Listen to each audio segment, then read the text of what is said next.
আসসালামু আলাইকুম প্রিয় দর্শক, দর্শকের কথা অনুষ্ঠানে আপনাদের সকলকে আমন্ত্রণ জানাচ্ছি। আজ আমি একটি মাত্র কন্টেন্টের যে কমেন্টস সেটা নিয়ে কথা বলছি না, একাধিক কন্টেন্ট আমি নিয়েছি বিভিন্ন জায়গায়, এমনকি অন্য মঞ্চ থেকেও দু একটা মন্তব্য নিয়েছি। মোটামুটি আপনারা বুঝতে পারবেন যে আপনার বিভিন্ন রকম যে রাজনৈতিক দলগুলো যে বিভিন্ন রকম আশ্বাস দিচ্ছে, ফ্রি ইন্টারনেট অথবা বেহেশতের টিকিট, সেটাও আছে। আবার ইলেকশনে ইঞ্জিনিয়ারিং হবে কিনা, ভোট কেমন পড়বে, এ সমস্ত বিষয়গুলো আজকের আলোচনায় আসবে। তো আমি প্রথম যে কমেন্টটা পড়ছি সেটা ওই ফ্রি ইন্টারনেট বিষয়ক যে কন্টেন্টটা ছিল সেখান থেকে নেওয়া হয়েছে। সরওয়ার হোসেন লিখেছেন, মাসুদ ভাই, যদি এমন আশ্বাস পেতাম যে ইন্টারনেট ডাটা এবং রিচার্জে কোনো নির্দিষ্ট মেয়াদ থাকবে না, তাহলেই আমরা খুশি। আমাদের দেশের মানুষের চাহিদা অনুযায়ী এটাই যথেষ্ট। ভালো থাকুন, সুস্থ থাকুন, নিরাপদে থাকুন। ওনার বক্তব্য হলো, ভাই ফ্রি ইন্টারনেট চাই না, যে ইন্টারনেটটা আমাদের দেওয়া হয় তার জন্য মেয়াদটা না থাকে, এটা হলেই তারা খুশি। আমানুল কবির লিখেছেন, ফ্রি ইন্টারনেট দরকার নাই, চাঁদাবাজি আর দুর্নীতি বন্ধ করলেই হবে। দেখুন আসলে মানুষের চাহিদা কত কম, কাজে মানুষকে অত লোভ দেখিয়ে কোনো দরকার নাই। মাসুদুর রহমান লিখেছেন, মাসুদ কামাল, আমি আপনার ভিডিওগুলি নিয়মিতই দেখি, কারণ আপনার বিশ্লেষণগুলো অনেক যুক্তিসঙ্গত মনে হয়, কিন্তু আজকের বিষয়টিতে আপনার ধারণায় একটু ঘাটতি আছে। বর্তমানে উন্নত বিশ্বসহ আফ্রিকার অনেক দেশ যেমন কেনিয়া, জাম্বিয়া, এমনকি উগান্ডাতেও এরকম ফ্রি ইন্টারনেটের ব্যবস্থা আছে। তারা পারলে আমরা পারবো না কেন? পরিকল্পনা বাস্তবসম্মত কিনা সেটা চিন্তা করুন। আর যদি দেখি পরিকল্পনার পুরি উড়ে গেছে, পরে আছে শুধু কল্পনা, তাহলে 5 বছর পরে বিচার করার সিদ্ধান্ত তো আমার আপনার হাতে থাকছেই। আমি মনে করি পরিকল্পনাটি বাস্তবসম্মত ও সময় উপযোগী। মিস্টার মাসুদুর রহমান সাহেব, আপনাকে আমি আপনার অবগতির জন্য বলি, পরিকল্পনা ভালো, অবশ্যই সময় উপযোগী, কিন্তু বাস্তবসম্মত নয়। বাস্তবসম্মত নয় এই কারণে যে আপনি এ ধরনের কাজ করতে পারলে খুবই ভালো হবে, কিন্তু আপনার কি সেই সামর্থ্য আছে কিনা সেটা আমাদের ভেবে দেখতে হবে। যে কথাটা ওখানে বলেছেন উনি, মিস্টার মাহাদি আমিন, ওনার কথা থেকে এটুকু বোঝা যায় যে উনি সারা দেশে সকলের জন্য ফ্রি ইন্টারনেটের ব্যবস্থা করেছেন।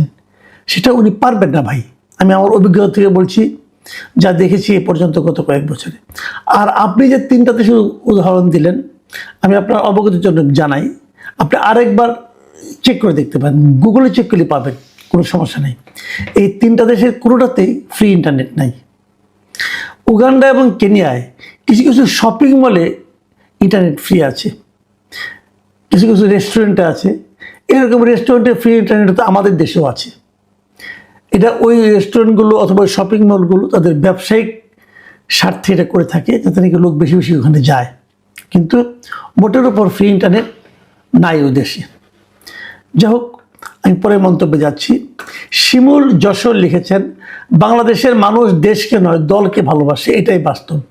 আগামীতে যে সরকার গঠন করবে সে এই দেশ চালাতে পারবে না। ইউনূস সরকার দেশের অর্থনীতি এমন এক পর্যায়ে নিয়ে গেছে যে সেখান থেকে বেরিয়ে আসতে গেলে মিনিমাম 5 বছর লেগে যাবে। আমি গ্যারান্টি দিয়ে বলতে পারি, যে দল ক্ষমতায় আসবে সেই দল সবচেয়ে বেশি ক্ষতিগ্রস্ত হবে। 3 মাসের মধ্যে নির্বাচন হলে আজ এই পরিণতি দেখতে হতো না।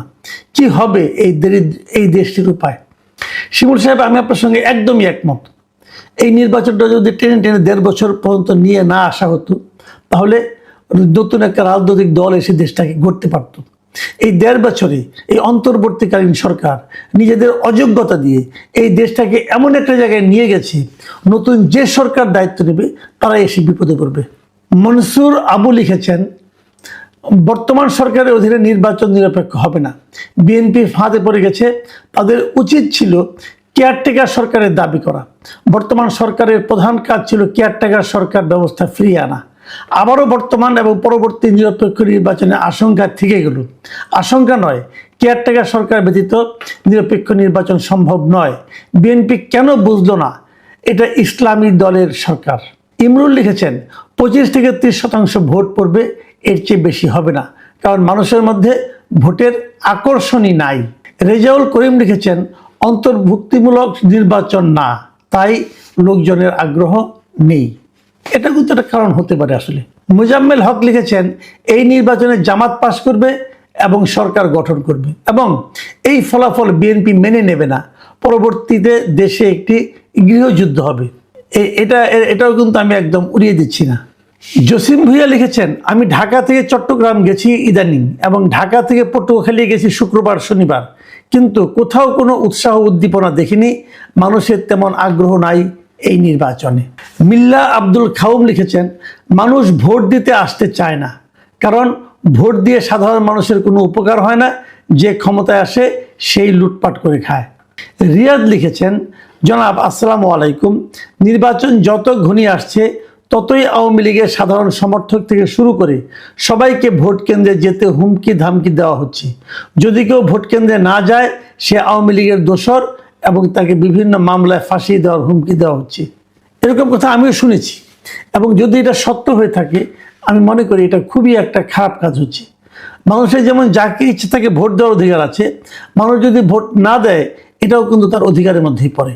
ইসমাইল হোসেন লিখেছেন, নির্বাচন দিয়ে জনগণ কি করবে?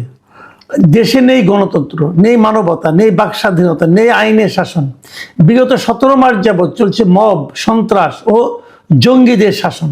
সাধারণ মানুষ আজ ভীত সন্ত্রস্ত। ভোট নিয়ে মানুষ ভাবছে না, মানুষ শান্তি নিয়ে ভাবছে। শাহানা বেগম লিখেছেন, আসসালামু আলাইকুম স্যার, আমি থাকি